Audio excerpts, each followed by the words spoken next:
Hello guys, మనము ఇప్పుడు పైథానే first ఎందుకు నేర్చుకోవాలా, పైథాన్ ఎంతవరకు నేర్చుకోవాలో క్లియర్గా అర్థం చేసుకుందాం. పైథానే ఫస్ట్ ఎందుకు నేర్చుకోవాలంటే పైథాన్ అనేది easy to learn and read. పైథాన్లో కాంప్లెక్స్ సింబల్స్ అవేం ఉండవు, మనము జస్ట్ ఏం కావాలో చెప్తే సరిపోతుంది. అలానే పైథాన్ సేవ్స్ టైం. ఎట్లా? పైథాన్లో మనం తక్కువ కోడ్ రాసి ఎక్కువ వర్క్ చేయొచ్చు. అలానే డేటా టైప్స్ అనేవి ముందే డిఫైన్ చేయాల్సిన అవసరం కూడా లేదు. నవేడేస్ పైథాన్ అనేది ప్రతి చోట యూజ్ చేస్తున్నారు. ఎక్కడెక్కడ web development, artificial intelligence, machine learning, data science etcetera. అలానే పైథాన్ అనేది పర్ఫెక్ట్ ఫర్ బిగినర్స్. ఎందుకు? కోడ్ అనేది very readable and easy to understand. ఇప్పుడు ఎంతవరకు నేర్చుకోవాలో చెప్తా.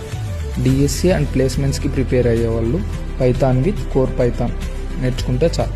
వెబ్ డెవలప్మెంట్కి ప్రిపేర్ అయ్యేవాళ్ళు ఫ్లాస్క్ అండ్ డిజాంగో నేర్చుకుంటే చాలు. డేటా అనలిస్ట్ ప్రిపేర్ అయ్యేవాళ్ళు Python with Pandas and SQL libraries prepare అయితే చాలు. ఆర్టిఫిషియల్ ఇంటెలిజెన్స్ ఆర్ మిషన్ లెర్నింగ్కి ప్రిపేర్ అయ్యేవాళ్ళు Python with machine learning libraries నేర్చుకుంటే చాలు.